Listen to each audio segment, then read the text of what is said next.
Welcome everyone to Style Esports. I am Tiger here with Thousand Eyes, and today we've got a matchup between Royal Griffin Majesty and Mythic Rising. Yeah, excited to get into this one. We did run a little bit late, but everything's working out now. We are in and should be starting draft very shortly. But right at the gate here, got two teams around the silver gold level, and I think both these teams really looking for a win tonight. There's a couple of picks I'm gonna be keeping my eyes out for just based on play history and just overall picks this season, but it should be very interesting tonight. Yeah, definitely with the recent changes to Drake's, the meta shifting a little bit. Uh, I believe that we're getting close to, if not the time where Nyla is available. Do you know if Nyla's enabled on I this think particular map? she should be. It's usually 2 weeks after, unless you're already in playoffs. So I believe Nyla should be fully online and ready to go. Yeah, not that Nyla necessarily is at the top of the competitive tier lists right now, but always nice to have those new champions available. I definitely think that I've seen recently a lot of priority around ADC. I think Zeri very strong right now, Callista as well, Sivir pretty good with the crit changes, so that her build is a little bit stronger in the scaling department now. But I think that both of these teams, from what I'm seeing, like to play around stronger top sides. So it'll be interesting to see how they go about the draft. Absolutely. And hopefully we will actually get started. I thought we were going to get into the draft pretty quickly, but I think one of the teams is just getting everything set up. We did just kind of get into the lobby, so I think teams are kind of just getting themselves psyched up, ready to go. Just looking at the meta right now, I mean, we obviously have things like the Sivir currently. Seraphine is still pretty solid. The Tom Kedge Senna has been pretty popular as well. But definitely seeing that Sejuani top coming in, which I think is slightly overrated, if I'm gonna be honest. I don't think it's as good as people think that it is, but I regardless, we may see things like that alongside the Wukongs, the aggressive early game junglers. Jarvan has been going pretty strongly as well, so will be interesting, and we will be hopefully seeing a draft start soon.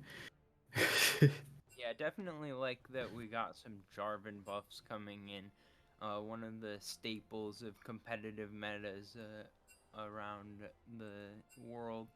But I think that having Jarvan back in the meta kind of makes it a little bit of an imbalance in what types of junglers that we see. Some teams do like to play around those more engage heavy junglers, but some teams like to still stick with some of the carry junglers. This is kind of the nice thing about amateur as well, because I think that we get a lot more variety here than at maybe the highest levels of the world. So get a little different feel. But we're finally into draft, so now we've got some things on the screen to talk about. Going to be a lot of bot lane bans coming out from Royal Griffin's Majesty early on. Yeah, so we're seeing the Ezreal, the Senna taking away a lot of safety picks, which kind of gives me the idea that we are trying to force Mythic Rising into playing an aggressive comp. It seems like they usually are going to want to try and stay back, play safe, and scale up and win through that. But also, I do want to see what other picks are going to get through right now. So we have the Wukong, the Seraphine, um, things of that nature. If I can see here, like Kog'Maw Lulu is still available, Sivir is still available for first picks. I'm not sure exactly how much of those picks specifically that these players have played, because the picks that I have seen them play in solo queue are not the general competitive meta. And it's interesting to see when you get into the gold plat area, which this is. I misspoke earlier, but the gold plat area where there's an interesting mix of, well, we should play what we're comfortable on, but also we should actually play what we're good at too. We see the Lilia, Irelia, and the Zyra. These are all mostly target bans. Lilia's kind of both, but Lilia is being played by the jungler, and Irelia and Zyra are both very focused target bans on Devout and Amarok specifically. Yeah, I like seeing that Diana first pick. That always opens the door to potential Yasuo comp here. Obviously, Diana good in her own right with that Sunfire build right now. Going to be able to frontline engage and still do a pretty decent chunk of damage. The Sejuani lock in for Mythic Rising. I think that that's going to be top, as you alluded to earlier, but always still a potential jungle pick there. And the Lucian as well, so maybe looking to flex that one, or else a possible aggressive bot side if we see a Nami lock in, but it's going to be the Kalista Renata bot Okay. for Griffin Majesty. Yeah, so this gives Kalista just full free reign to play aggressive in this with that Renata backing her up. The more time Kalista has in a fight, the better it generally goes because she's able to stack those spears more and more. Lucian, on the other hand, I don't think that's going to be going in a solo lane. I'm almost positive that's going to be bot, as he has been a lot more prevalent in the bot lane than anywhere else right now. Specifically, too, with that first strike build. A lot of people have been foregoing the press the attack for the first strike for the extra damage, as well as the gold to hit your first and second item breakpoints faster than most other champions, meaning that Lucian hits a really powerful mid game and then does fall off pretty hard later on. So you've got to keep your eyes on this bot lane. If they start falling behind, Kalista will take advantage of that very quickly. Yeah, absolutely. Pretty aggressive bot lanes from both sides, so I'll be looking to see if we get, especially with Mythic Rising having that top lane Sejuani most likely. They haven't locked in jungler yet, if that's the case, and I'd like to see an aggressive early jungler that's good at ganking from them. So if they can come up with something like a Lee Sin maybe, that would be pretty unique to this area of play, but it's going to be the Victor instead, which means that if I'm correct on the Sejuani, we're going to get the jungle last pick versus the Yeah, first pick jungle, which that's is a a little little bit funky. unusual. Yeah, so Victor is going to be the pick there. Trundle taken here. I like this. I think it's so good into this is why I really don't like the Sejuani specifically, because Sejuani basically just loses to Trundle at all stages of the game, and there's never a real opportunity to win there. Swain gonna be locked in here. So yeah, RG, I'm looking for those long extended fights with a little bit of a burst window near the middle and the midpoint there. But yeah, I every time I see Sejuani locked in before there is another top laner shown, I think she's a pretty strong counter pick to some top laners. But when you pick her, Trundle shows up, she'll have grass, but you just, when she queues in and has that passive going, you steal those stats. Her passive wears off and she's running super low. She's not actually really tanky at all. And then Trundle becomes a super tank in that case. Mordekaiser is going to be locked in now as well. So there is the possibility of putting that Sejuani. They may just swap that and say, all right, top lane, you're going to lose that if we put the Sejuani up there. Give me Mordekaiser, our jungler over on Sejuani, and then you have at least some cases where you're not dealing with the Trundle taking stats every time. I'm not sure if it's worth it. There is the possibility of Mordekaiser jungle as well. Yeah, Mordekaiser jungle pretty decent, but I think that the Sejuani going in the jungle makes a lot more sense. That kind of plays along with the narrative of wanting to focus around that bot side early on, get some ganks off, and look for some kills. I think that Mordekaiser is more of the just farm-heavy jungler if you see him in that role. But like you're saying, in that top lane, Trundle going to counter Sejuani. So now we see why Mythic Rising holding that last pick for the top lane if we do get the Mordekaiser there. And I think that that makes a lot of sense. It's a good use of the flexibility of Sejuani, and I definitely think that Sejuani's a mid-tier jungler, but she's not bad enough where that's not a viable flex. I agree. I think it's acceptable. I don't think she's great. She does definitely do better in the top lane currently because she trades pretty efficiently, as well as farming at the same time. And then her gank setup is second to none, as she can get those passive or the E passive and then activate that E when she stacks that up. So not surprising, but it is. I'm assuming here we'll see what monster actually decides. Yeah, that is the Mordekaiser. So basically, they're trading the stat stealing, which is interesting. And it's specifically interesting too because what Mordekaiser wants to do in this matchup is wait until Trundle ults. Because if you ult before Trundle and you steal 10% of his stats, and then Trundle ults you and steals a percentage of your stats, you're losing out because you took his stats first. He's getting them back and then some when he ults second. So it feels like it's going to be a game of chicken in the top lane. Who's going to have to feel the need to ult first? And then that can play a real big factor in who's going to win up topside, which can really change the game. We've seen where Trundles and Mordekaisers can split push a game and completely win the game for people. Yeah, I think that a big part of this Mordekaiser pick is outside of lane, though. If you ever get into a 50-50 around an objective, then Mordekaiser can just make that a 100-0 real quick by Yep. ulting the Diana. So I don't envision any QSS coming through until at least 2 items complete on that Diana. So that's going to have to be something that Royal Griffin is cognizant of any time that they try to start up an objective. They still have the Callista, so I guess that they could still try to play around it to some degree.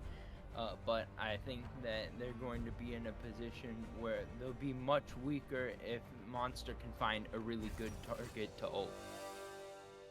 Yeah, it's all about that. That also is kind of why Mordekaiser top lane I think is just better, as he rather is a little bit better at taking the junglers out. If you have Mordekaiser in the jungle and he steals the jungler, well, it's up in the air who's gonna get it. If you have something like a Nunu in a lane or something, or if you have something like the Callista, you can make it work, and then have Callista make sure she takes that. But it is a little bit better for the top side because you can trade jungler for top laner, and that's a win in that scenario.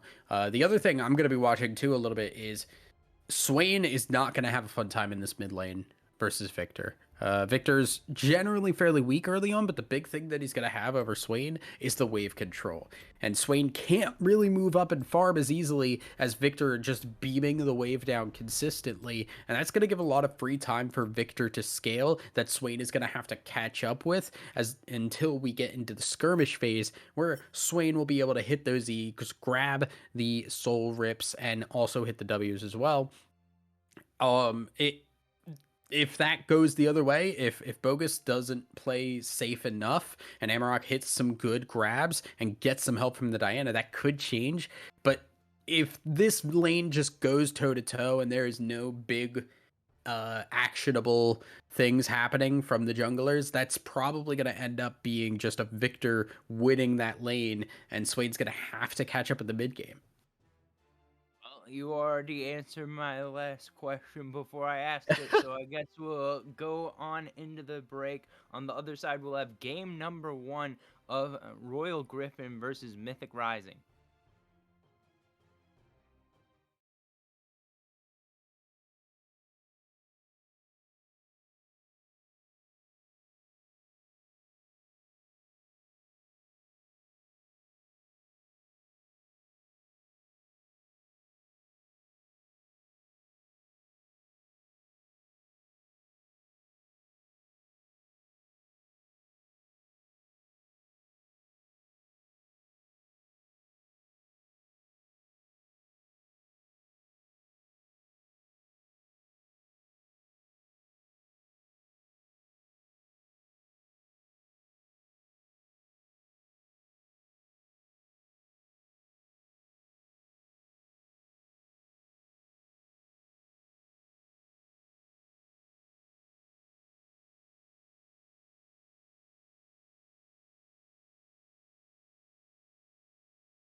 Welcome back, everyone. We're on to the Rift for game number 1 of Royal Griffin Majesty versus Mythic Rising.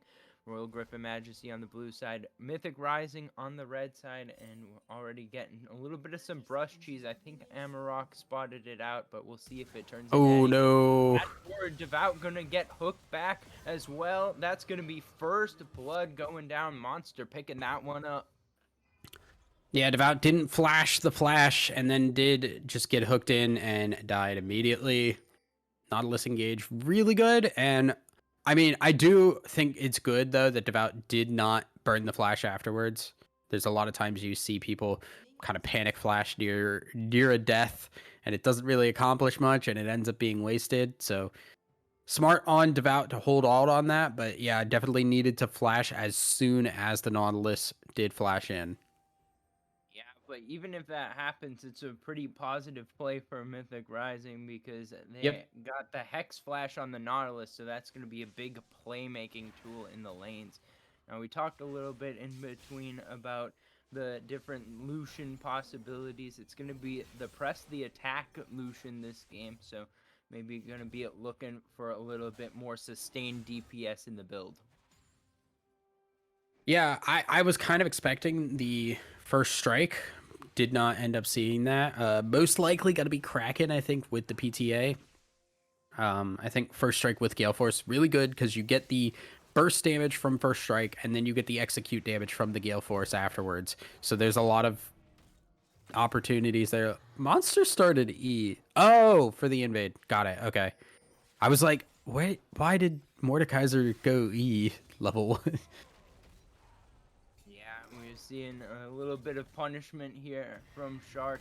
Gonna be able to get that level 2 first. This trade's going pretty deep. I don't know. I think that it's not gonna get kills just yet. Level 2's not the biggest kill threat, but both of these top laners showing that they're not afraid to fight it out a little bit. Yeah, and that's, you got to remember though, even though their health bars look even, the fact that Trundle has chewed through an extra ruby crystal is big. So there's been some really good trading, although Monster suddenly back to full health, as that is a Mordekaiser thing if I've ever seen one. Gonna be draining some of that HP, vamping it up. Still not level 3 yet. I feel like if level 3 comes through, that's going to get pretty dangerous, but we're starting to see some jungle attention towards that top side as well. I was thinking that this bot lane would be pretty volatile, but right now the top lane looks like it's where all the action may be at. Yeah, early flash from Monster. Wolfie here to show up, but I don't think they're going to get anything out of this. Could go forward with the flash Q, but I don't think that we'll see anything. It would be tough to follow up on that since Monster doesn't have flash anymore. But good ganks both sides. Getting that summoner spell, though, it means that Royal get the slight advantage. Nice dodge there. That's not a dodge. That was just a very lucky movement. I don't think Maniac knew they were in there at all. And Royalty almost got caught by that as well. That just turned out a little unfortunate. Monster getting caught warding. Yes, Mac's still here. No flash for Monster, and a little bit of help with the Vision of Empire as well. Nice clawback. Double flash forward means that it's going to be secured by Smacks, and we are even on the kill score. A little bit of miscommunication on the double flash, but at the end of the day, though, it is a pickup of a kill for that Diana, which is really good. She wants to get that tanky stat as much as she can and as early as she can. So we'll be able to do so thanks to that extra kill. And this is much earlier than you generally see Diana kills. Usually Diana, known for being a level 6 champion that she wants to gank with that ult, being able to get in there and get a kill pre-6 is a really good start. Yeah, I really liked the help there from Amarok, though. That's something about Swain that you don't often get to see. Just moving a little bit out of the river, throw down that W. It doesn't really cost you anything, and in that case, I think that without it, they would have had a hard time securing that kill because Monster had a good claw back, but nice work there, and they're able to even it up, back up, and as you said, getting that kill on the Diana, all the better. Yeah, bot lane here, we've seen, oh no, mid lane, Amarok getting out of there. But yeah, bot lane Ginger Ninja and Devout have been getting. Let me talk, guys. No kills are gonna happen here. Yeah, no There's not kills are enough gonna happen. CC, there's not enough It's damage. You can keep going. Anyway, yeah. Devout and Ginger Ninja, they got zoned off really hard by Maniac. Really smart play by Maniac, but also really respectful play from Devout and Ginger Ninja. They recognize that we are not strong yet. Our power spike is when the Callista gets those boots and starts getting online. Outside of that, it becomes really difficult to fight Lucian and try and get any kind of damage in. And with that Nautilus and the wave there, they really had no other option. And I see a lot of less experienced players still try to go for that and just go really aggressive. Good recognition of them being weak right now and playing to what they know will be their strengths. I think that we'll have to see some more fighting in the near future because we're gonna have Rift Herald coming up. We already got that first Drake. We'll have to see who is going to start fighting for which side of the map's priority. Level 6 is starting to come through as well for these solo laners, means that the fights are gonna just be bigger and better as we continue through this game. And looks like we may have a gank in the bot lane here. We gotta see if Ginger Ninja and Devout step too far forward. Flashback up for Maniac, the real version, so Flash Hook is on the table here. There it is, flash forward hook. Wolfie is here, they're looking for Devout. Devout, no way out, and that means Wolfie is picking up the kill. Yeah, Wolfie getting the kill, not ideal. You much would rather have that on Royalty, not on your tank. But regardless, they do pick up the kill. It is just the one kill, and it was just Ginger to just say, all right, we can't fight this. Bogus in trouble now. Yeah, dodged out the never move, but will he be able to dodge out the gank? Here comes the laser. The rest of the team is here. Maniac and Wolfie. Emerald is so tanky. Line, but you can't get through that damage. The demonic ascension doing so much work. Amarok looking to go forward. Now Royalty has finally joined the fray. It's 1 for 2 so far, and now the culling going all the way through Shark. And Smacks now taking some Bout's back. Back in the area. Bailout available. Used on Smacks. Royalty has to flash. Bogus going back in, but just immediately getting smacked. And that means that Royal Griffin Majesty wins the fight 3-2. Yeah, I feel like at the end of that there, Bogus just did not really recognize that Renata W was on the Diana, went forward to try and get the kill. Even if you get that kill, there's going to be the Diana just burning out health until the victor dies, and she survives the fight anyway. So Bogus, a little bit of a misstep there. Really good stuff, though, from Royalty to get in that fight when it started going south and getting that culling around to not only get the Swain, but also a bunch of damage then on to that Diana as well. Yeah, and I like the attempt. So the whole idea of that play was go get the gank bot lane for Mythic Rising and then go to the dragon. And that's what the plan was, and it was working out well.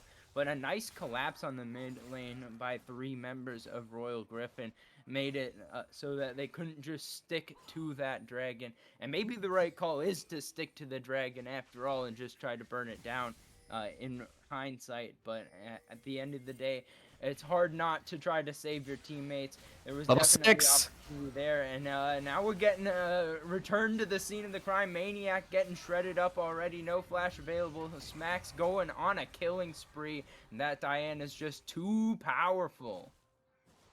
Yeah, level 6 Diana, really good. She's also very tanky, as she does have that Bomby Cinder already.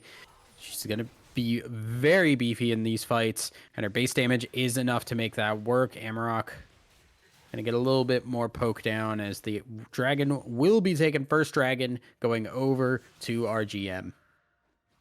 Yeah, they're gonna get the Infernal there. Cloud the second Drake, so that means that we're down to Mountain, Ocean, or Hextech Soul. Those are some pretty good options, a lot of defensive potential there. The defensive options would really be helpful, I think, for Royal Griffin because they aren't necessarily a team with a lot of tanks, but they've got so much healing that if they can live through the initial burst of the fight, then it's going to be really hard to continue if you are Mythic Rising. Yeah, I also want to give a little bit perspective into this gold here. As you see 1600 to 15.8, it seems pretty even.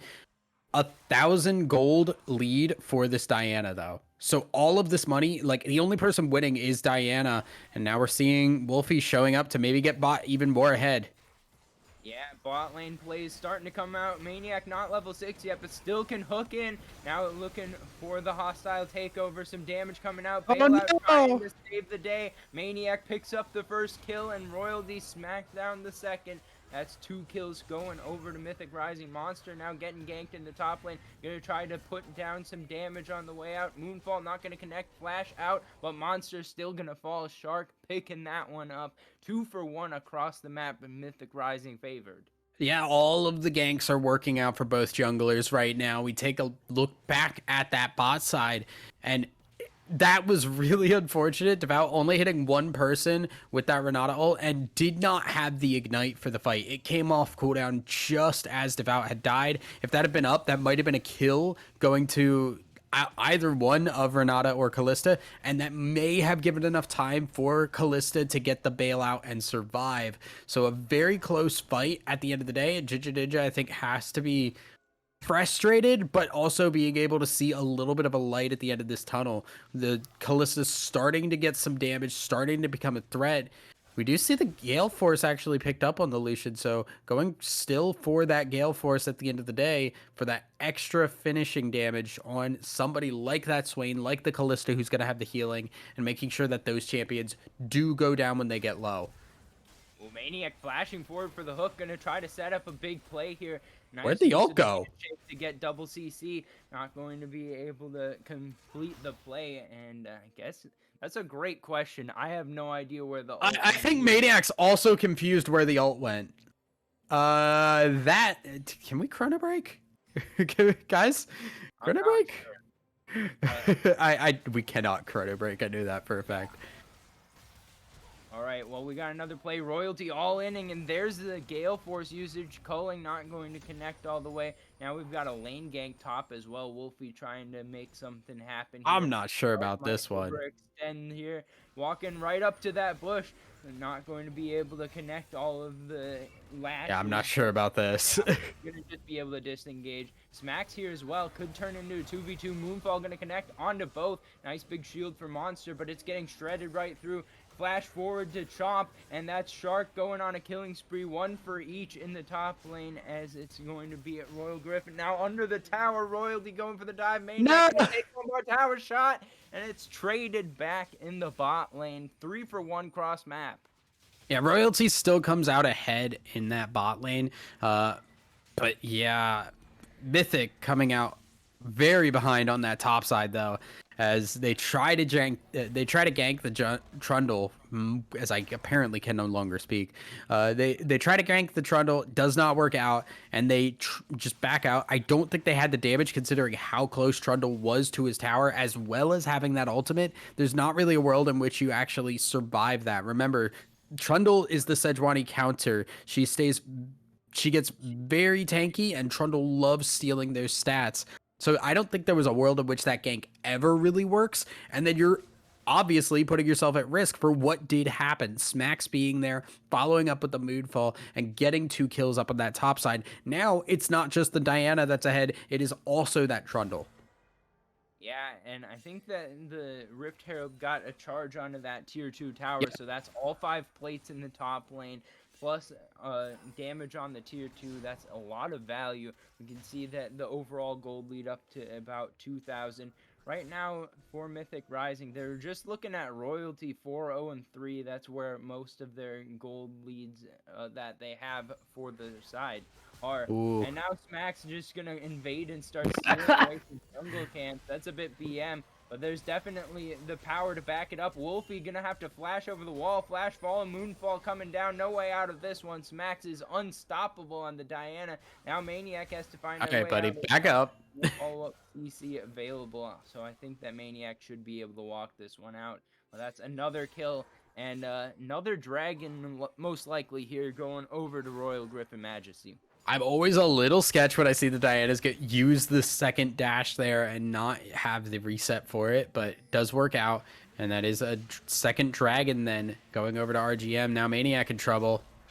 Yeah, gets hit by the never move and never going to move again because that's going Oh, to whoa! kill. Another never move connects onto Bogus, and that's 2 more kills going over to Royal Griffin. They may look in the bot lane. No, handshake connects, but that's all. But 2 more kills after the Drake fight, and everything just falling Royal Griffin right now.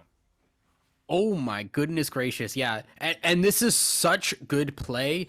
RG Smacks getting ahead in that jungle role and being the only person with a gold lead on his team takes that to the top side, makes that work, and then tries to bring that across the rest of the map as we see Monster coming in. Ginger might be in trouble. Going out of the Fate's Call. Nice teleport in, though, going to break up the fight. We've got fights cross-map as well. Wolfie looking to find the Glacial Prism. Amarok about to fall. One more auto attack going to do it. The turret is falling in the bot lane, but the fight continues. Ginger Ninja goes into the bailout mode. Not going to be bailed out at all. The Royal is unstoppable. Monster is here, and 3 kills going over to Mythic Rising. Just as I said it too, I feel like the greed was there. You had the Trundle, the Diana. They're already carrying. You don't need to push hard. You don't need to go for anything on the bot side. You don't have to keep chasing that. But we do see Ginger Ninja and Devout do that. They get baited as the TP comes in from the Mordekaiser, and they turn that fight around in their favor. A big win to help keep Mythic in this game where they would have been falling behind a bunch otherwise. How much gold that they actually got out of any of those plays because they didn't get either of the big shutdowns, but it is a step in the right direction. They're getting some chip damage on towers. They're looking to finish off this mid-tier 1 pretty soon. Smacks all in, though. Bogus in trouble, goes down for the gravity field, but it's not going to matter. Devout picking up the kill, and the big 4v1 mid lane goes in favor of the 4. Yeah, at this point in the game, you've got to be prepared for that. Towers are going down. People are starting to get their core items and become strong. You can't be that far forward as an immobile mage and run the risk of getting hit by something like the Diana Trundle and the 4-man there. You've got to be prepared for that. And when you aren't, that you're going to pay the price like that. Yeah, there was just no vision anywhere, though, for Mythic Rising there. Mm-hmm. It's hard to say that walking up to the wave is the wrong idea. I mean, obviously in this case it was not ending up very well for Bogus, but I think that it's difficult to be sitting under tower the entirety of the game. And well, yeah. with the vision line available, that's kind of what you have to do. As now we see the vision trying to be cleared, Monster going to at least force the escape out of the fight. And not going to be all in, but yeah, we can see just how scary it is. Yeah, but I mean, I think that's really the core of the problem there is Wolfie just gonna dash over the wall. Should be, no, actually gonna be in trouble here. Yeah, not gonna be able to do much about this. No flash available. Monsters nearby, but the Moonfall comes down and smacks 8-0-5. Has the Demonic Embrace as the second item, so even tankier, getting some extra burn damage as well. Ginger Ninja just able to walk straight past royalty. I'm a little bit surprised that didn't involve any fighting. But now we got fighting. Maniac Flash all in. And once again, the knock-up seems to have that one worked. I saw a stun, though, so I think the CC duration still there. Royalty goes dominating, and now teleport coming in, but will it be a fool's teleport? Ooh, good flash. Over the pillar. Shark now going to have to walk this one back, but Bogus here. Bogus? Okay. Potential. Yeah, you don't want to fight Smacks. Don't chase that. Good decision making there. 1 kill going back, Mythic Rising. Yeah, and the vision is what's giving them this opportunity. They have complete control of that top side. They know where people are at, so they can go for fights and know exactly how many people are showing up. That's not the case when you're seeing Mythic go for fights. That's why we're seeing RGM pull up ahead just a little bit here, as Dragon's going to be spawning in 30 seconds. I want to check here how many stacks this... Okay, we have Siphon Power and the Death Ray upgraded, so we're just waiting on that last upgrade for Victor, and he will be fully online. His scaling's starting to kick in, but this Lucian is very strong versus this Diana. Those are the 2 champions to watch for, Diana and Lucian. Yeah, we have the Hex Rift up now, and we're starting to see it getting used. Devout not able to find the handshake, but Moonfall is here again. Nice escape. A ton of damage on the Maniac and a nice Glacial Prism, but Maniac still getting shredded up. Devout going to be able to finish off that kill. And now it's time for Drake number 3. I think that this one is not any longer a potential contest because none of the big engage ults are available. So it's just going to be soul point given over. And 5 minutes from now, it's going to be the game on the line. Yeah, and it's really going to be rough too because you look at which soul this is. This is Hextech, meaning they're going to be 2 Hextechs picked up for this Callista, who absolutely loves the attack speed, loves the cooldown reduction for that Q, and being able to pull that support out of a bad situation. Meanwhile, that whole fight, we didn't really see much from the Lucian. We could not get him into the fight. Because of that, you saw Diana just wipe the floor. This Trundle 3-0-10, very strong currently, and will continue to be so for a long time as we wait for this Mordekaiser to really hit a point where he can become unkillable. The Sejuani also needs to scale up just a bit more. Really, the only thing that Mythic have to play around is this Lucian. Maniac, where are you going, buddy? You are very deep in. Here, Maniac now going to get spotted out. That's not the path you want to walk through. Going to get hit by this Rend, I'm sure. And Jinja Ninja on the board once again. Amarok now looking to go on to Royalty. The Gale Force is out. Never Move not going down just yet. And that's the end of the Demonic Ascension. But yeah. Still, the wave getting pushed in 5v3. I don't like...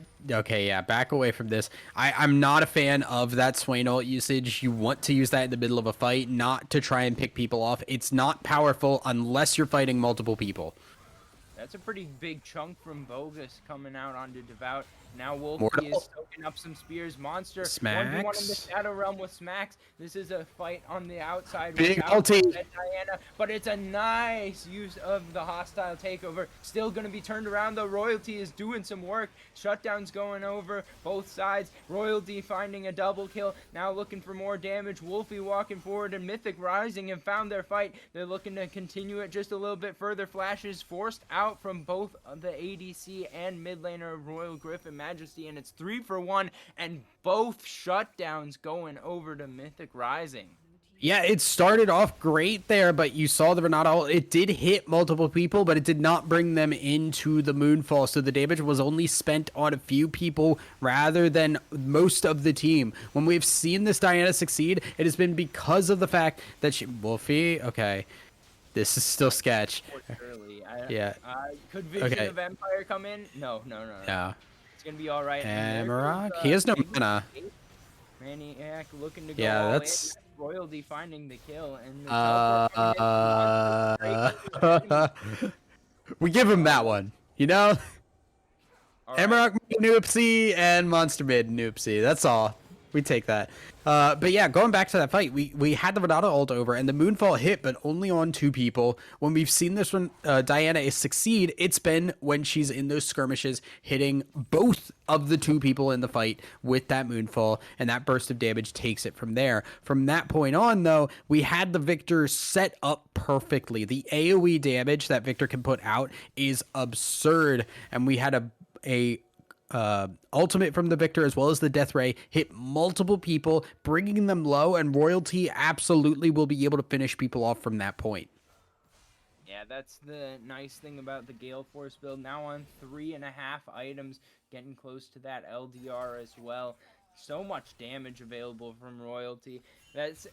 Now we see even the gold lead going over after the Baron, of course, being taken by a Mythic Rising. But it's still a really close game. We've got Drake coming up in a minute, so the wars have already begun just over this Vision. Over Vision in River Brush. There's the Glacial Prism. Here's the call for the fight. Smack's going to be the target at the beginning. Monster brings in Smacks once again. The hostile takeover isn't doing a lot of work. Royalty going to be cut off from the Culling and Ice Pillar. Going to set that one up. Monster in the backline still working on Smacks. Royalty going legendary. Smacks versus Monster, the 1v1. The bailout's there. Smack's going to be able to take take the fight, but it's going to be 1-for-1 overall, and I Ow! think that that's just fine if you are the side of Mythic Rising. They're going to be able to get their reset in. They're going to be able to I get back don't. out because they've got the Hex Gates. I don't think they like this. I'm gonna be real. I don't think this is a win for them. Smacks is there and pretty healthy. I think the rest of the team, Trundle is also going to be coming over. The dragon is spawning in 15 seconds. It is going to be them trying to zoom up there, and it's going to be close. Smacks didn't get a reset off, so Yeah. about 1,000 HP available on He's the still got Diana. Moonfall. Oh, no, wait, no, he doesn't. Royalty gonna get the shutdown there, and now certainly Mythic Rising have to be feeling confident. Shark going to get shut down as well. This Drake will certainly fall into the hands of Mythic Rising, and they have stopped the stack. I mean, if they had scared away Mythic, because you got to remember, too, that death timers, it's a little bit hard to figure out how close other people are to that team fight. They could have maybe postured in a way that made it seem like they had their full team there and they would be ready for a fight. Unfortunately, Smacks just kind of walks into them alone, and then Sharky's does not want to let his teammate go in vain, so he obviously goes in alone afterwards, and that really hurts because that takes the soul away for another 5 minutes and lets the tower get pushed in that mid lane. Well, the Baron buff has expired for Mythic Rising, and with the Hex Gates, they could look for a little bit of a chase down here. Maniac going to be spotted out. We'll see if they go through these Hex Gates. I feel like they will not. But the next objective coming up is in 2.5 minutes, so now we might get a little bit of the lull state, get a chance to farm it up, get the next item. It's actually Cyrilda's being picked up here by Royalty instead of the LDR that I was thinking might come. So that's a little bit more of the assassin type look. Going to be doing a lot of freezing with that culling. Yeah. Sorry, I blanked out. I completely forgot what I was looking for Cyrilda's for some reason. Yeah, I don't mind this because you're looking at a Trundle that wants to run you down as well as the Swain. You slow the Swain with the culling. He becomes very hard for him to stay in the fight. And then Trundle as well loves having that move speed to be able to get in on people. Royalty, culling, dash away, and you're pretty much good to go. So I don't mind the Cyrildas as well as the fact that, yeah, Trundle, he's going to get beefy. Diana already very tanky. So it works out. Right now, though, it seems like we're just going to be farming up for the next objective fight. And we're going to have to keep an eye on vision here because that's kind of been what's played a lot of presence in this game because we've seen so many times people get caught out because they do not have vision of what's around them. Maniac's had it happen. Bogus has had it happen. Smacks has had it happen. There's so many different times, and Smacks looks like it might happen again. Has the stopwatch available. It's really strong breakpoint right now in the Diana, but you're up against 3. It doesn't matter. Great shred with the Chaos Storm and the Glacial. No, don't use it. Oh, what are you gaining? Looking for the turnaround, but I don't think it's going to happen. Gets a decent chunk onto Bogus, but it's not going to happen. Now it's going to be the 1v1 between the top layers. Big shield coming Sharky's down. ulted second. Shark is doing so much damage. Flash away from Monster. Shark doesn't have it available, so it's just a trade of flashes and a trade of ults between the top laners. Yeah, so that fight was already going in Shark's favor, and then Monster showed up, got the ult, and then Sharky's ulted second. How do percentages work? If you steal 10% and then you steal 10% after the person steals 10%, you're getting more. So Trundle works out and wins that fight pretty handily there. I'm still tilted as hell about Smacks using that stopwatch. You need to think about what stopwatch is worth in terms of money and how much you're getting in response with it. When you're just using it to delay a kill, is that really gaining you 600 gold worth of materials there? It's not. You want to use it to try and at least get like 2 kills or objectives worth of that. Yeah, holy moly. Get blown up by Smacks. Culling already coming out, and Royalty going to be able to pick one up on an enemy support. A big depth charge coming through for huge knockups, but now it's going to be the Demon Ascension going through. Amarok gonna tank at the front line.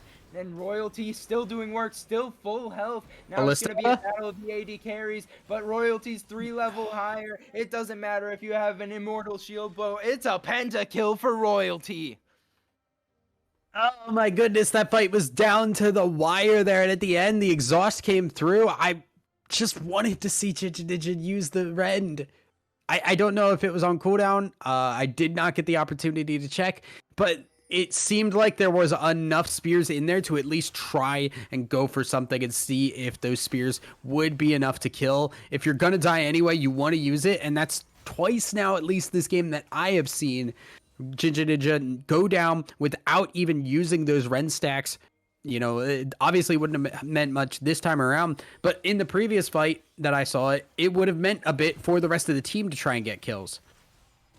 Max going to use the Hex Gate. Oh my god. Right on to Royalty, but Royalty taking the big chunk. Death charge back up. There goes the re-engage. Oh but no. It's going to be the burn. Royalty nearly going to fall here though. Glacial Prison not going to come in time. Amarok now trying to tank on the front line once again. Now it's going to be the hostile takeover, and Jinja Ninja is free firing on the back line.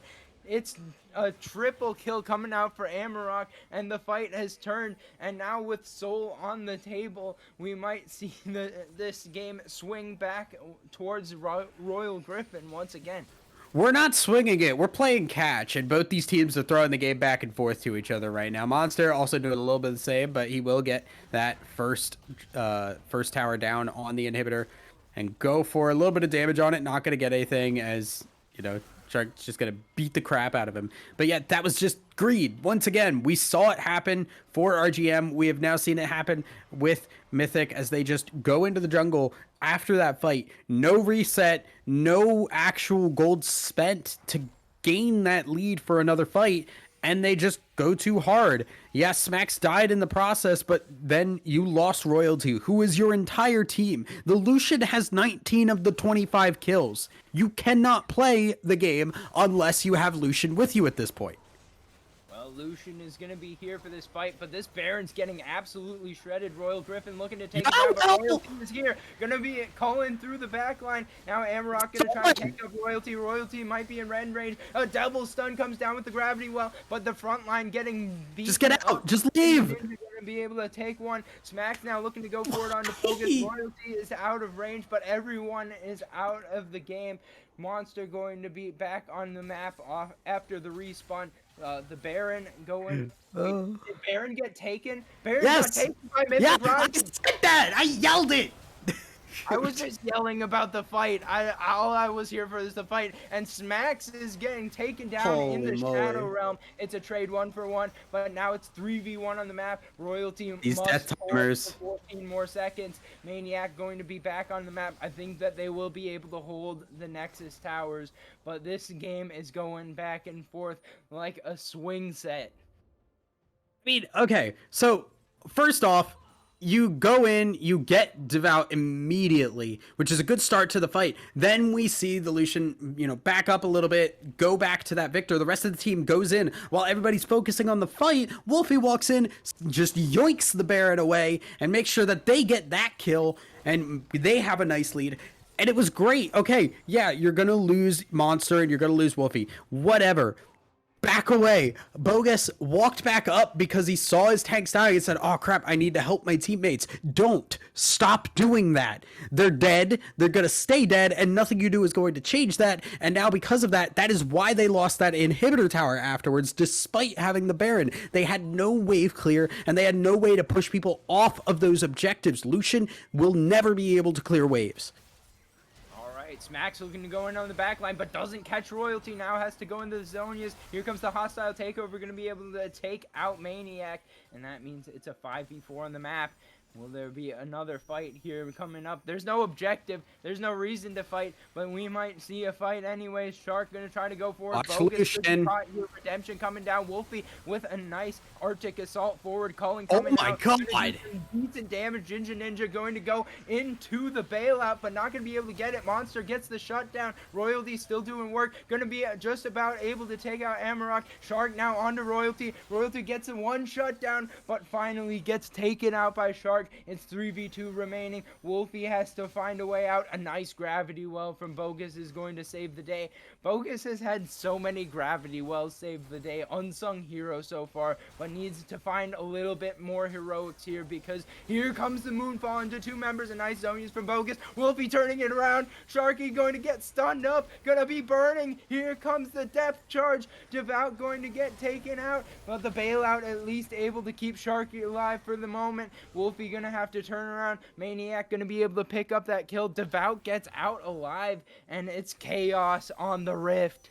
So we talked about stopwatch usage earlier. That's how you use it. Bogus with a great stopwatch out of the towers to keep this game alive and let the towers do their work. Use them as a 6th and 7th man on your team.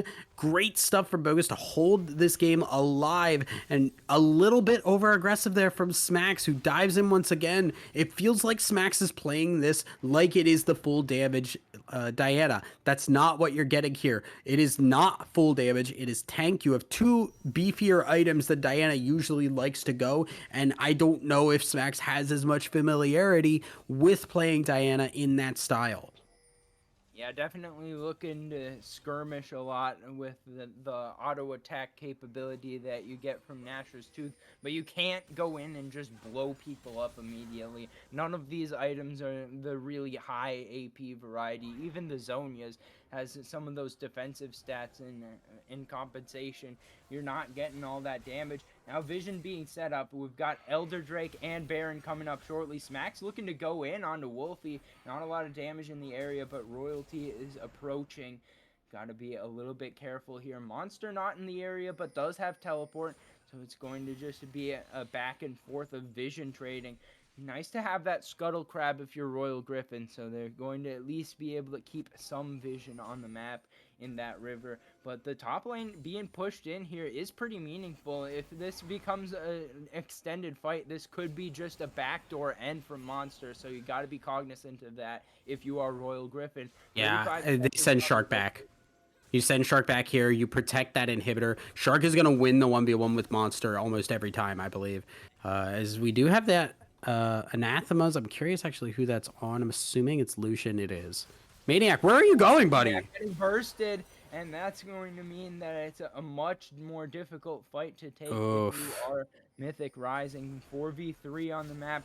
Dragon Soul still doing work for Royal Griffin. Smack's coming up short on the Crescent Blade.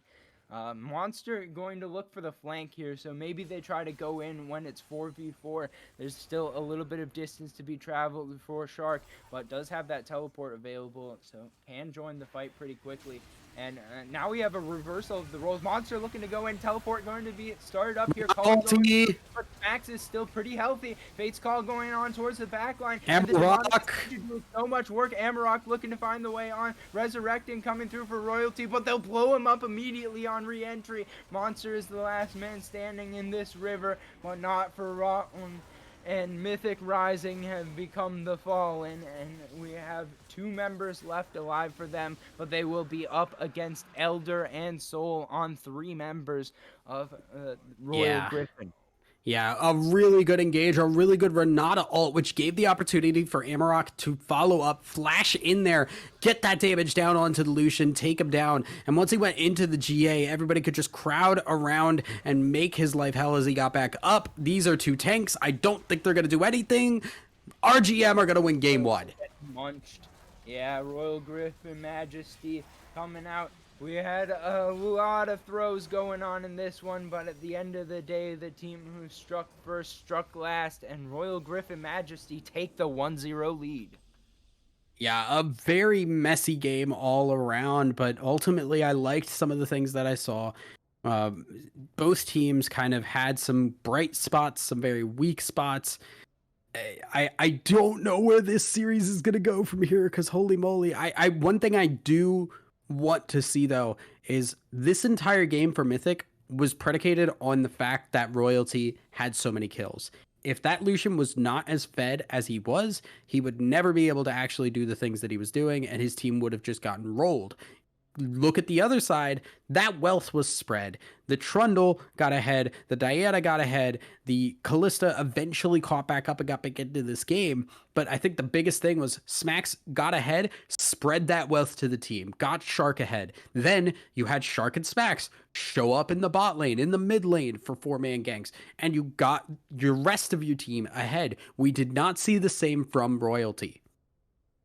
Yeah, definitely though opportunities for both sides to take this game one. What adjustments are you looking for going into game two from Mythic Rising, given that they did not come out on top?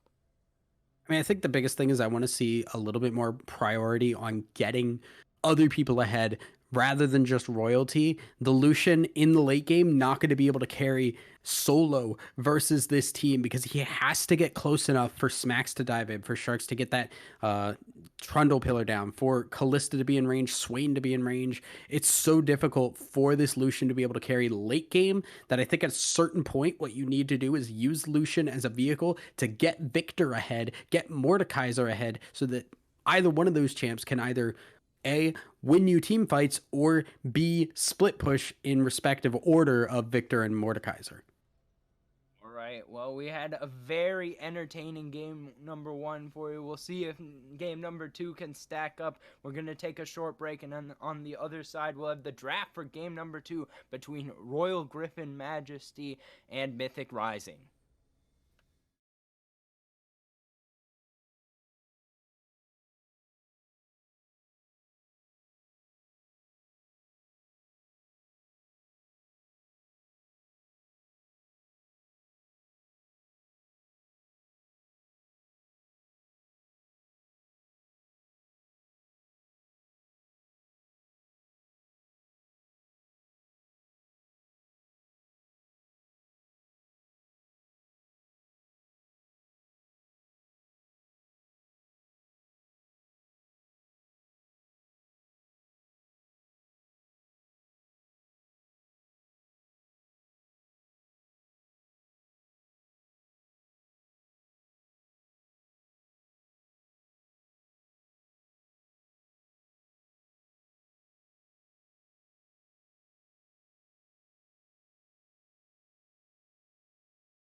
Welcome back, everyone. We're getting into game number 2 draft. We've got Royal Griffin Majesty returning to the blue side and Mythic Rising returning to the red side. Apparently, these teams are pretty happy with how the drafts went before, but we're already seeing that Diana first pick getting taken off the board by Mythic Rising. Yeah, we will see exactly what these teams are going to swap things up with. As it does not seem like we're going to be okay. We are actually switching things up. I'm a little surprised by that. I'll be the first to say I'm a little surprised that we're going for the Jhin now. I feel like the issue so I agree that Kalista probably didn't go as great as they were expecting. But I think that had more to do with mechanics. If the thing is that Ginger Ninja is a lot more comfortable on the Jhin, which could be the case, I can see it happening. But Jhin generally works in a different way. You don't pair Jhin up with the same types of champions that you pair Kalista up with. And that means that we're going to get a fairly different composition than we did last time from our GM. Yeah, I would have to agree with that. And we're already seeing the switch up here of picking the Yone by Mythic Rising. The keep with the Lucian definitely worked out really well for them last game. I think that the Yone most likely going to be top lane. Could be flex mid lane though. But yeah, that Jhin pick as the first pick is a really strange change to me. Honestly, I thought that Ginger Ninja played pretty decently last game. A little bit disrespectful in the lane, but in the team fights was really good on the Kalista. So I think that the Jhin, it'll be interesting to see how that changes the complexion here. But the Amumu and Heimerdinger means that they still may be looking to team fight pretty heavily. Yeah, I mean, this is going to be an Amumu support most likely. So it is going to be a little bit weaker than you usually see from a jungle Amumu. However, that engage potential is very strong, and it can do a lot of work peeling as well when you're looking at a Yone and a Zac. Though you're going to engage really hard, Jhin wants that protection, and Heimerdinger is also going to appreciate it as well. Yeah, I like the Zac pickup as well. I think we saw it with the Sejuani last game that there was a decent effect with the engage, but I think that Zac is like the better version of it, and especially in the early stages, you have a Yeah. lot of potential for ganking with Zac. So I think that that may be just what the doctor ordered, especially if the top lane is as skirmish heavy as it was last game. I think that there could be a lot to have gank set up for. So we'll see if that's what the teams go for. But a little bit of some different priorities here. Not going to be locking in the support in the first half of the draft.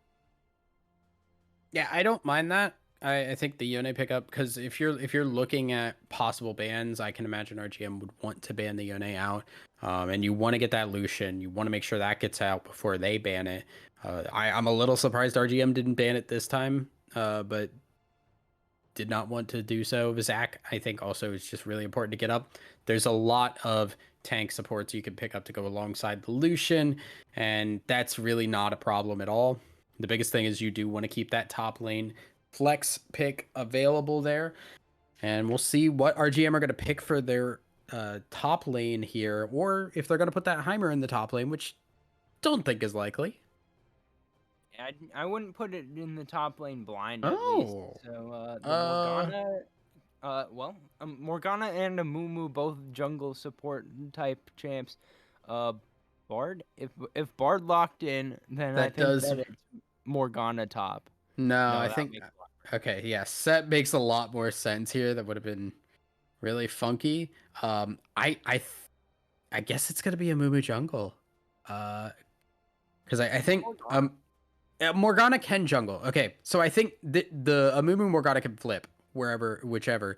I think that Amumu would be a stronger jungler than Morgana would be, and I think that you would like Morgana feels like a very weak jungler in comparison to something like Amumu and having that tanky front line. I think if you have the Morgana, if you have the Morgana in the jungle, you're losing out on a lot of tank and not getting a lot of damage in return. as opposed to having the Amumu get really frontliney, and then Jhin and Heimerdinger will have enough damage to deal with this Yone or this Lucian. Kayle, on the other hand, might be a little bit difficult. Yeah, as soon as I said Morgana jungle, I thought, wait, no, I'm stupid. Morgana Leona counterpick, obviously. So I think that it will be the Morgana support, like you're saying.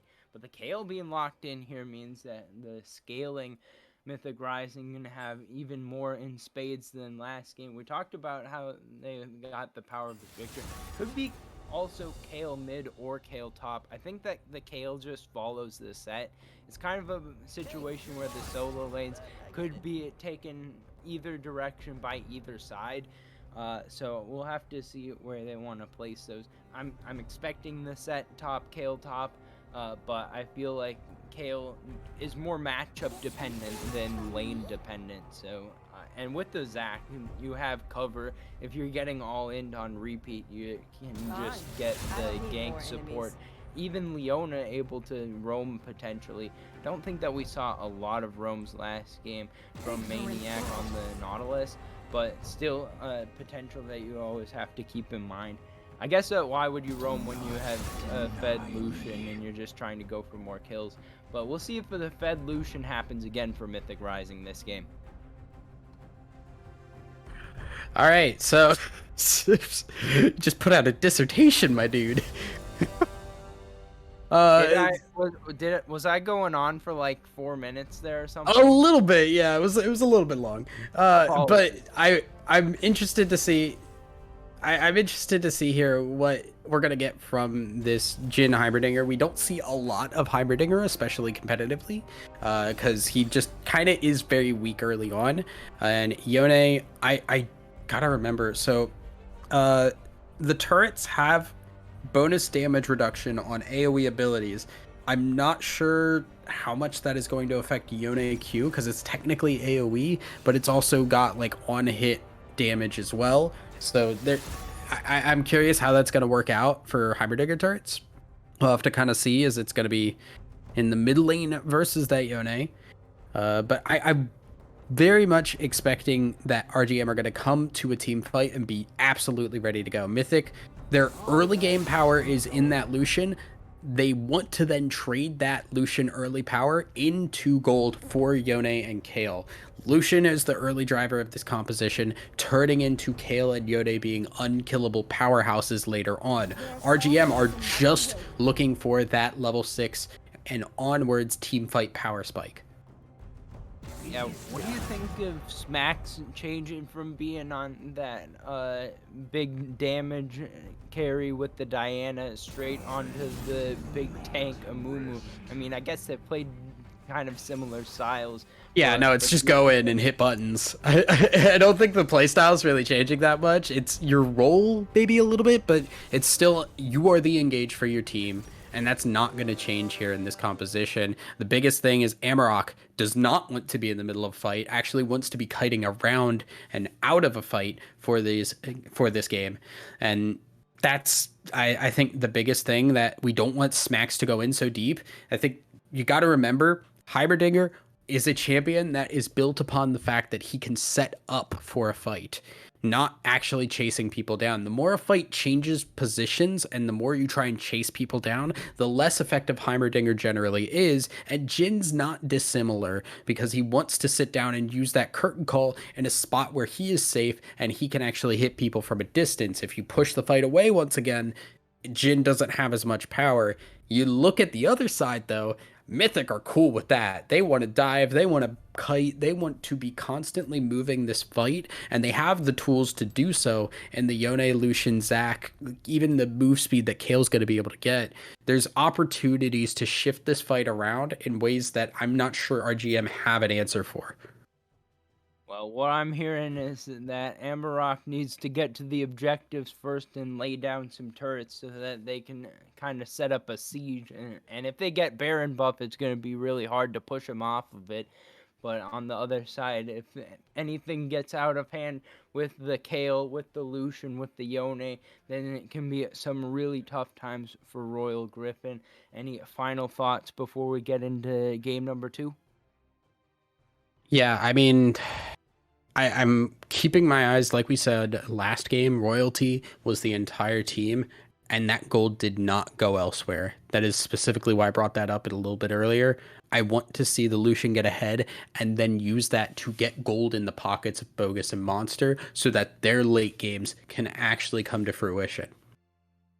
Right. Well, we've got a 1-0 lead for Royal Griffin Majesty. We're going into game number 2, and Royal Griffin Majesty looking to take the series. Mythic Rising looking to even it up, and we should have a good one if it's anything like game number 1. So we'll see you after this break.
Welcome back to the Rift, everyone. We've got Royal Griffin Majesty on the blue side once again, and on the red side we've got Mythic Rising, game number 1.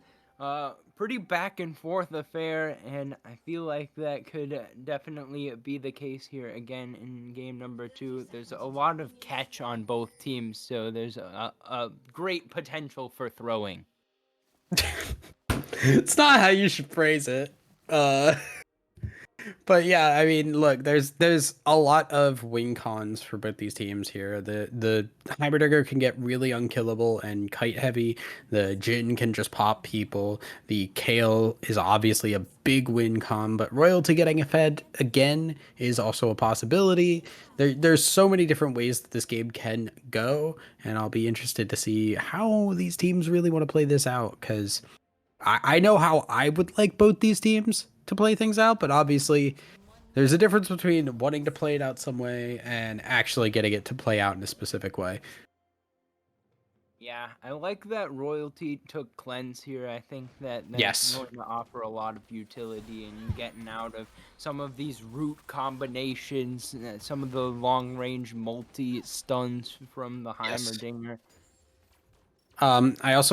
I like the PTA better this time around specifically because this time you're getting it a little bit more you're getting a little bit more tanks to burn through. So I think it's a much better pickup this time around. I think the first strike last game might have been better, but regardless, it is going to be PTA this time around, and we'll see.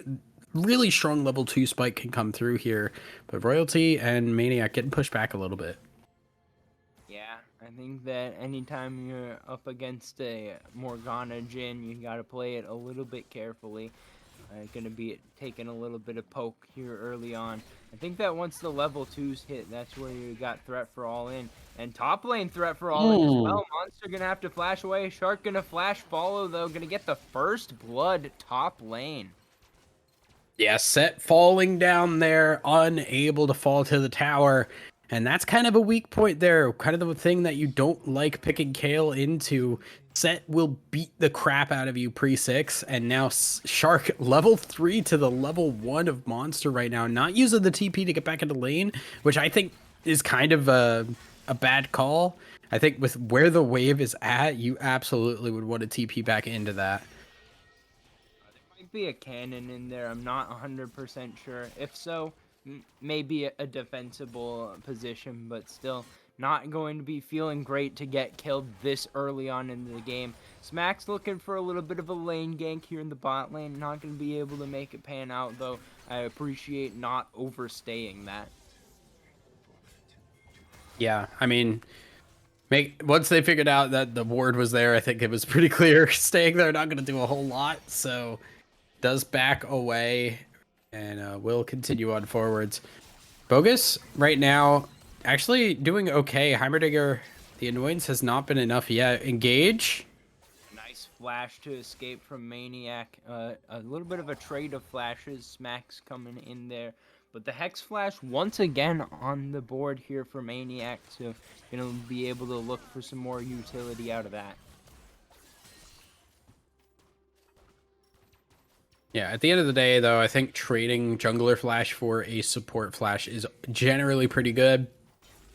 As just always want to be using that aggressive Amrock. Running low on mana, does not have anything in the tank right now, and Smacks just here for protection.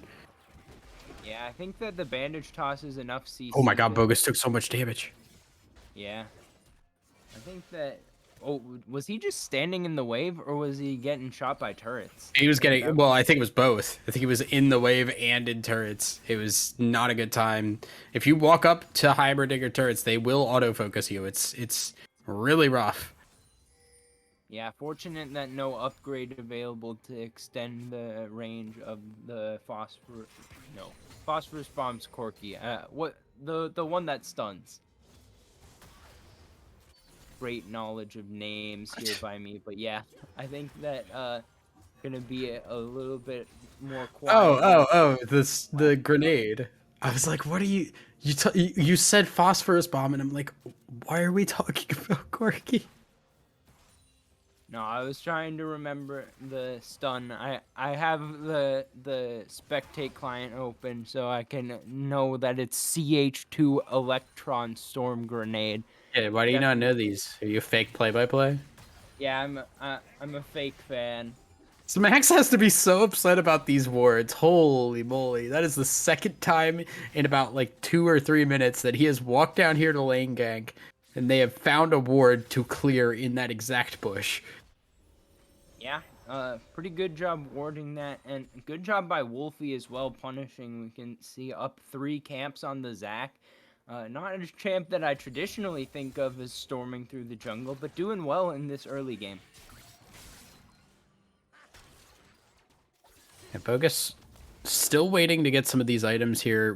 One of the big things with Yasuo and Yone is they really hit their spike when they get the Vamp Scepter alongside their tier 2 boots. That's where their big power point is going to hit early on. Obviously, they're also pretty strong later on, but now it is still just scaling up and trying to get those item breakpoints. Monster does have the level 6 now, so has the range and will be able to kite this out. Yeah, Wolfie in the area there as well, but Royalty on the other side of the map taking a pretty big chunk. We've got the first Drake on the map now. We've had it for a while, but the early Drakes don't seem to be the flavor of the month right now. The first one being an ocean, that means that you can get a little bit of extra sustain for your lanes. That'd be a nice thing to have. But for the time being, it looks like we're getting some roam potentially from Maniac, so we'll see if that converts into any kills.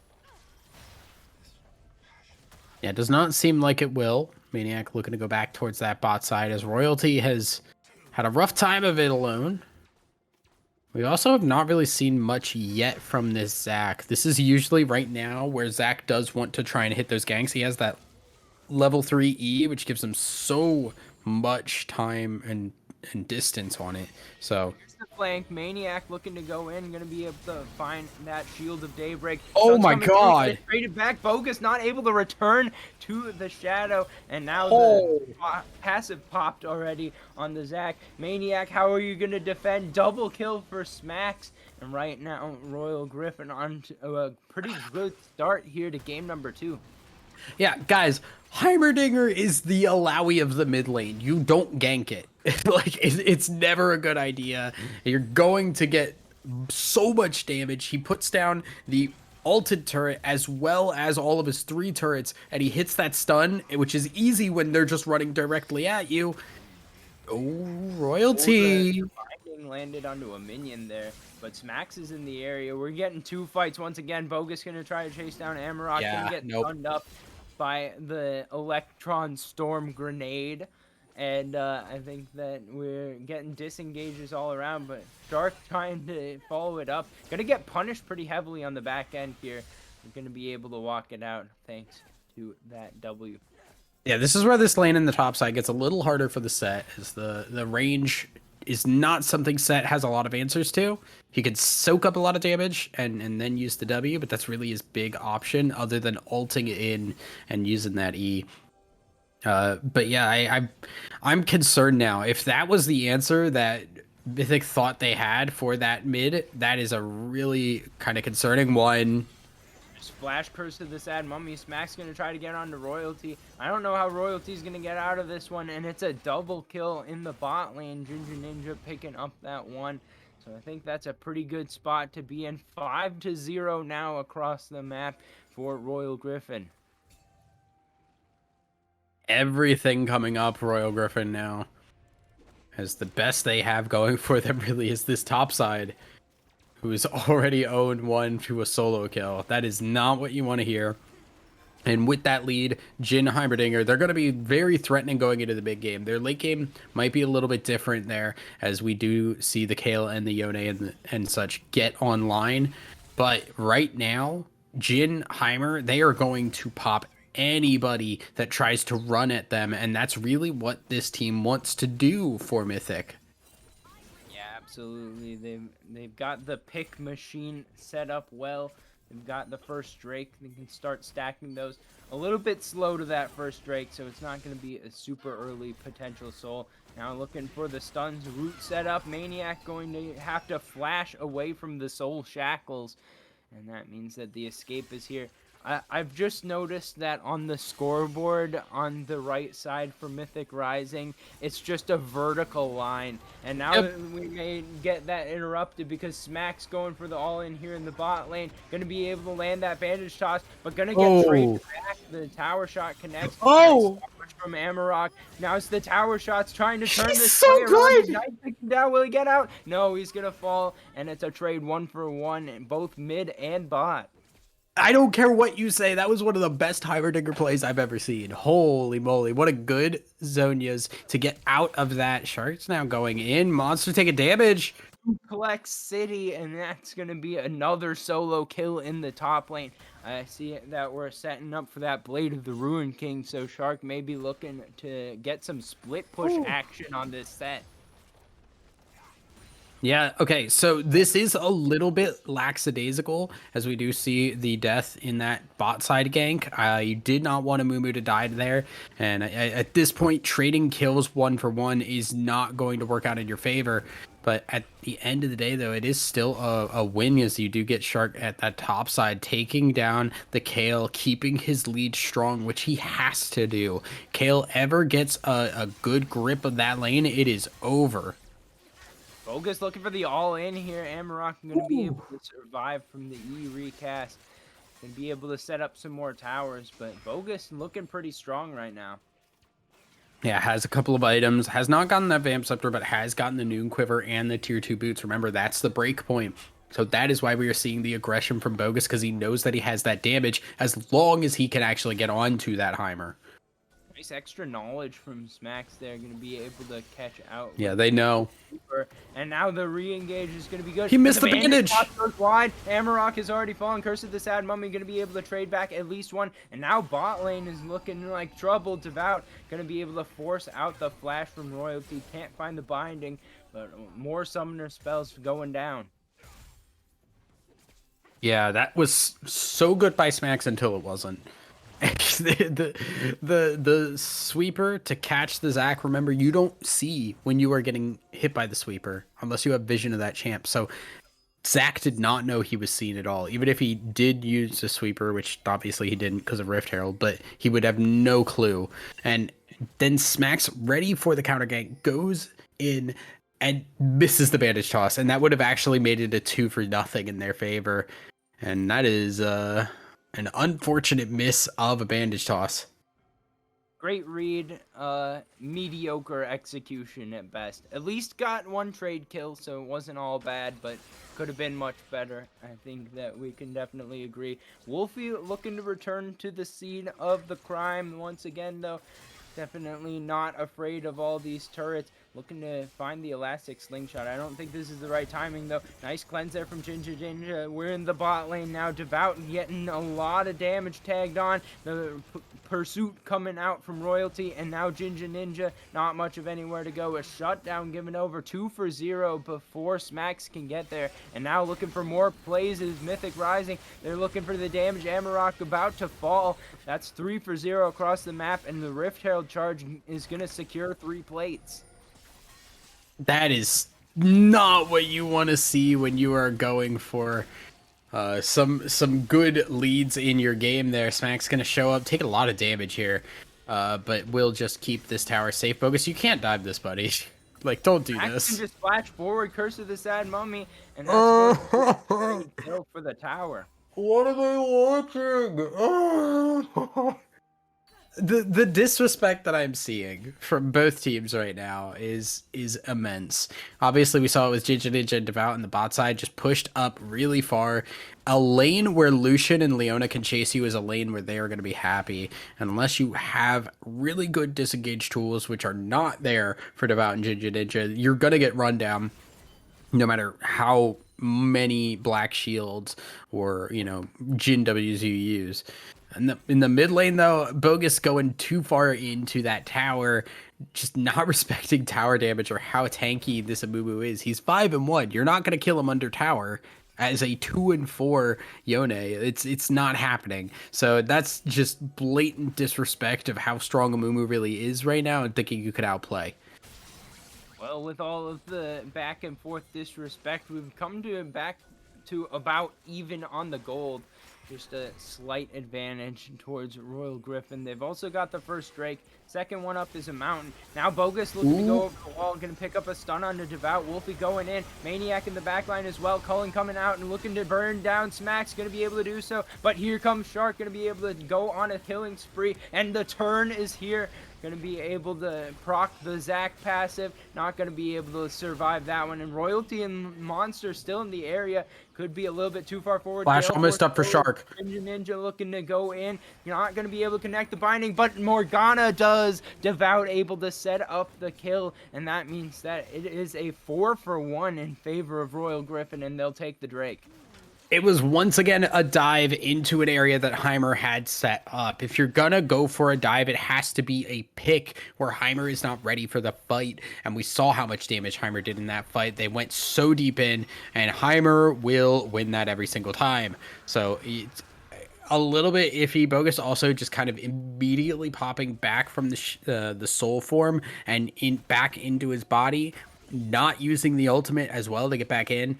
Smacks didn't have that ultimate, which is the only reason that that fight was close. If Smacks had that Curse of the Sad Mummy for that fight, that would have been a wipe in favor of RGM.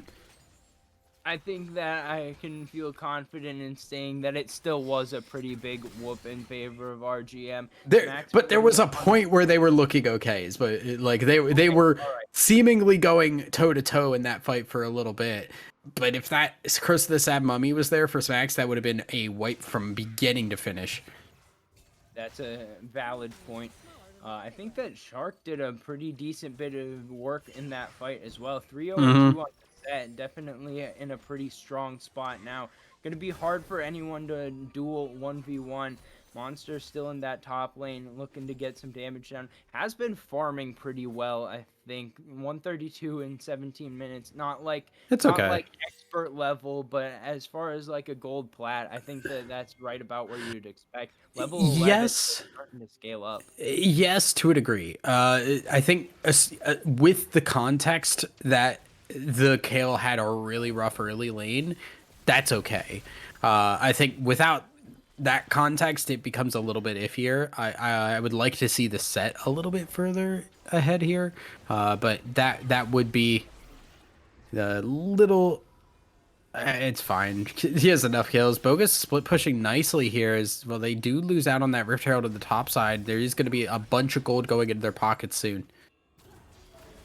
Thought that was going to be a big punish there. Now in second binding going to connect as well as the bandage toss. Smack's going to be able to pick up another kill. The picks keep going in favor of Royal Griffin, but the towers in the bot lane are being traded back. Oh my now god. Under the tower, Wolfie, not all that tanky just yet. Now oh my god.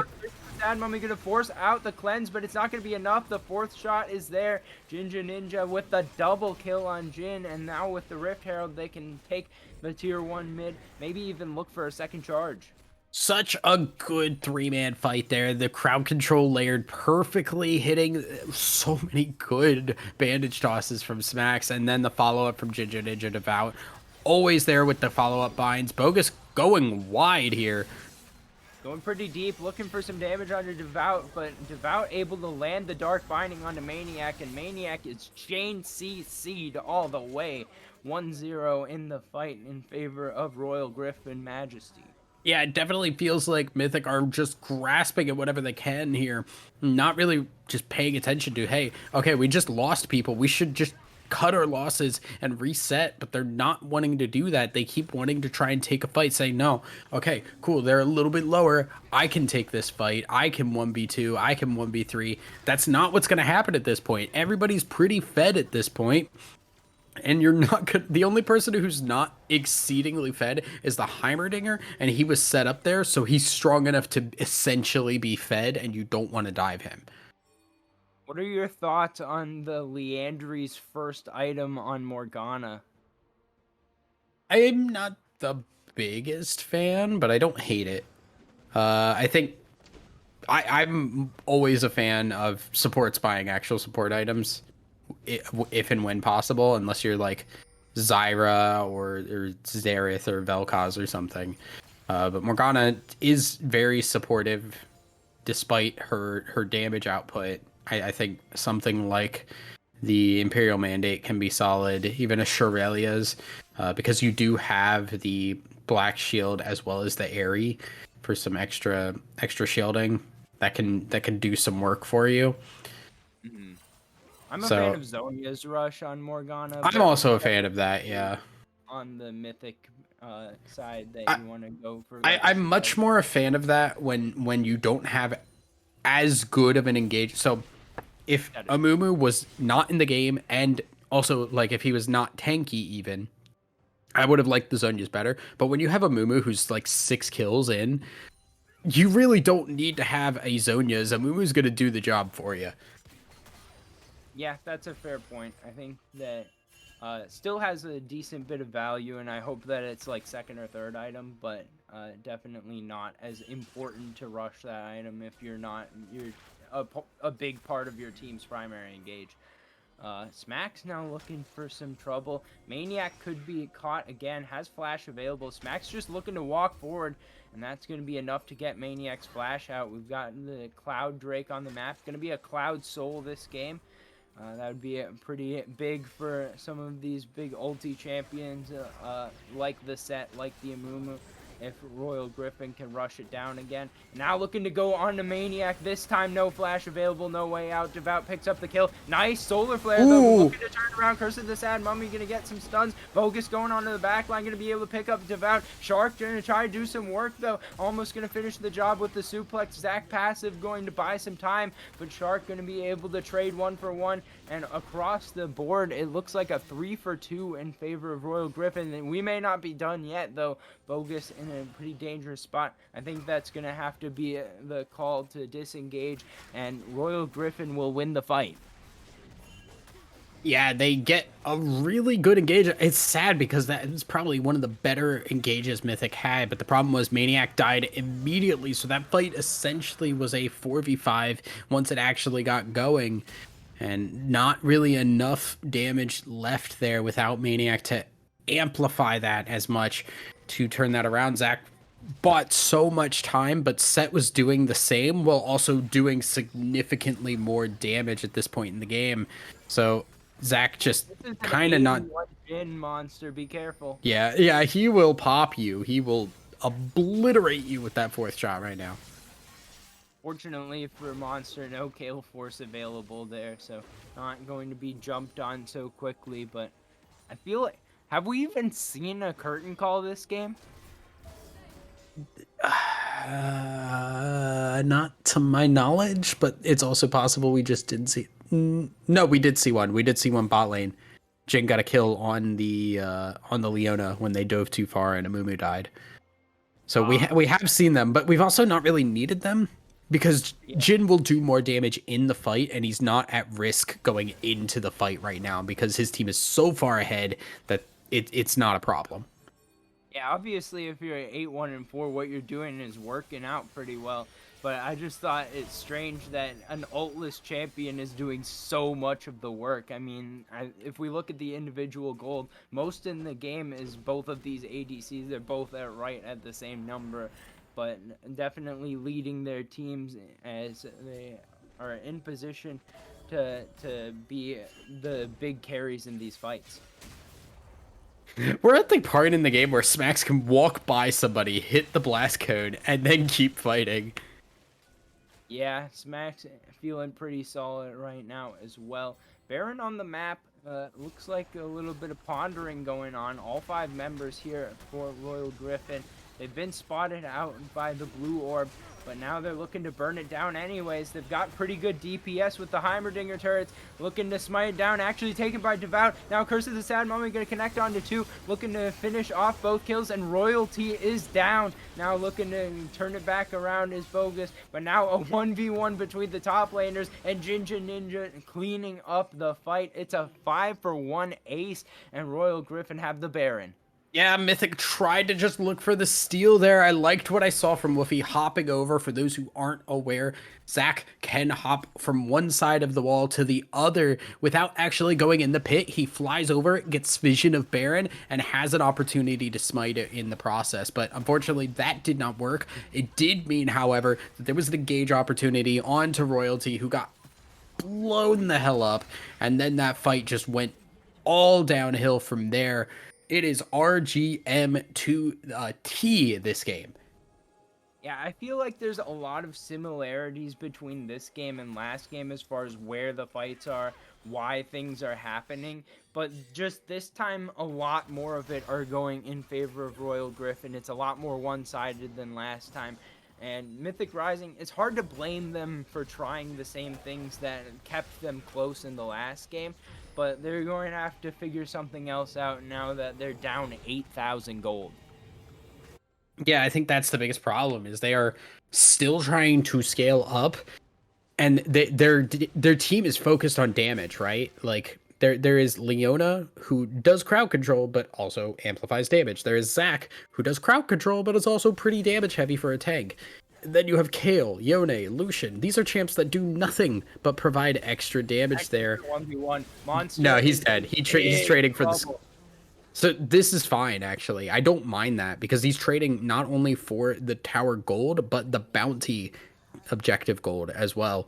So that actually works out, I think, in favor. Kale is not worth any gold, so you're not losing a whole lot. And that's a big gold win for Mythic where they haven't had much. But yeah, like I said, they're very damage heavy. And when you are behind as a damage heavy team, and you just don't do enough damage, your composition feels useless. Yeah, I agree with you from a gold standpoint, but now Monster is respawning just about 20 seconds before the soul. So if they were planning on contesting it, it becomes that much harder because now Amarok is here first, can set up turrets. It's going to mean that they have to engage on the Heimerdinger turrets, and that just seems like a recipe for disaster. I think they have to give. Yeah, I think as much as it feels awful, you just give the soul because you're not winning. Like the thing that people always say is like, oh, well, it's soul. We can't give this away. It's like, well, you can because you've got to realize the point at which of the game you are down 17 kills and a bunch of turrets to the point where you have lost an inhibitor and you have just cracked open an inhibitor on the bot side. You don't win these fights. Don't risk it. Even if you get the soul, there's the possibility you lose the game if you lose enough people. Yeah, and at least when you give the enemy team soul, the next Drake up is Elder, which is just as good for you as it is for them. So that's the one that you definitely have to contest. But for now, it's just going to be a game of Turtle here for the side of Mythic Rising. We'll see if they can survive long enough to get those objectives back on the map. They're going to bleed the rest of their towers outside of the base. The base is going to start to get sieged here as well. The siege is just so strong from the side of Royal Griffin Majesty. They can poke from such long range, but we'll see if the engage can come through.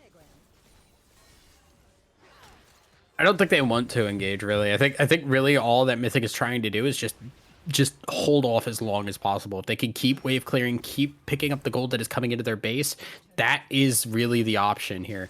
If you go way too in, you're going to end up dying. Yeah, Shark doing work on that top lane, though. This last inhib tower going to fall. Smack's going to go for the bandage toss. Will this be the fight? Shark could get engaged upon here. Looks like that won't happen just yet. And it's just a push and pull coming through, and now all three inhibs down means that we're getting the double super minions in each lane. Now we may be looking for the engage. Smack's gonna whip the Curse of the Sad Mummy, so get the heck out of there. You don't have your big engage tool. You don't want to risk it at this point. Yeah, we will see them back away. So it is going to be just a little bit more time, giving the time for Mythic to scale up a little bit. So this is exactly what Mythic wanted. Yeah, they lose 3 inhibitors, but now they really have... Okay, so Baron is going to be spawning. Not great. but you have this time a little bit here to at least try and catch this gold, build up, get some items a little bit for this possible Baron fight, or fight after Baron if it gets to that. Yeah, Monster about to hit level 16 here, I believe. So that's the major thing that we've been waiting for Mythic Rising. If they can get a fight where Monster just gets time to free fire, they actually have a chance, I think, despite the fact that they're still down like 7k. Gonna be a little bit of contest over the river. Jinja Ninja securing that. Now we've got the flash suplex. Shark going in on the back line. Gonna try to set up the kills. Bogus, no way out. Wolfie now could be in trouble as well. Gonna try to elastic slingshot out. But Just follows. Damage. Just auto attack is 850 damage, and now trying to save Wolfie is going to put Royalty in harm's way. Monster here, though, could look to turn this one around. Devout just getting absolutely shredded. Shark going to be able to pick up that kill. Here comes Smacks. Back. Monster looking to do some work. Good stun coming out from Smacks. Monster now the target, the last man standing, and that's it. Royal Griffin able to find the ace. They've got super minions in the base. This has to be it. It's going to be 2-0 Royal Griffin Majesty taking it over Mythic Rising. Royal Griffin, they looked a little rough in game 1, but game 2 was much more dominant. There was, I think, a lot of mistakes from Mythic that gave them these leads. I think trying to attack this Heimer, trying to gank him, is always a mistake that you want to do, or don't want to do, rather. But that's not where your strength is, right? You really want to try and get that Lucian ahead. We didn't see as much focus around that bot lane as we may have wanted to see. And because of that, Royalty kind of fell behind pretty early on, allowed Jinja Ninja to get ahead, allowed Amarok to soak up that pressure from the ganks, and Smacks just got free gold throughout the entire game. Yeah, definitely a great performance here from Royal Griffin Majesty. I think that Smacks is the first person who comes to mind when I think of the most important player of the series. But it's kind of close, actually. I think Shark did a lot of work, too. Who do you think you would put at the top of the tier?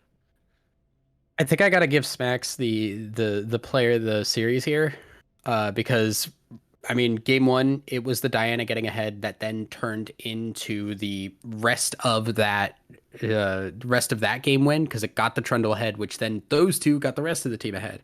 I think this game Smacks had a lot of really good. I don't think it was as good as the Diana game. Gonna preface with that, but the Amumu was in the right place at the right time. Maybe work on those bandage tosses a little bit, just under the tower. There were some really good ones, but also missing the one that killed your mid laner. Not really great. Regardless, I think Smacks played but really well in both games and was a big reason why they did win. Yeah, Smacks cascading those leads to the rest of the team, doing a lot of work there. But for Mythic Rising, definitely had some good moments in today's series. Definitely, especially in that game 1 was very back and forth. Could have gone either way. Royalty was popping off this series.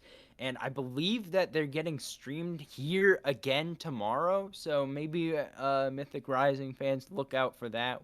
Hopefully be able to see them back on the Rift. But any final thoughts for us today, Thousand Eyes? I mean, yeah, now that you mentioned that, I want to see Mythic Rising take some of these losses and learn from them and grow from them. Obviously, game 1 they had some bright spots here. Game 2 didn't go as well. I'd love to see them have a little bit more of an understanding of, hey, how did this game go so wrong? Why did we fall behind? And how can we improve on that for next game? Because I think there are some very clear things that you can look at and take away here and say, all right, cool, we've learned this. We're not going to make these mistakes again and become a stronger team at the end of it. Well, fantastic series today. Once again, 2-0 victory for Royal Griffin Majesty. Well deserved here, and definitely looking to work their way up the ladder as we approach the playoffs. But I think that will just about do it for today's stream. Thank you everyone for joining us. I have been Tiger. I have been here with Thousand Eyes. And until tomorrow, when I believe there's a stream, I hope that all of you have a great night.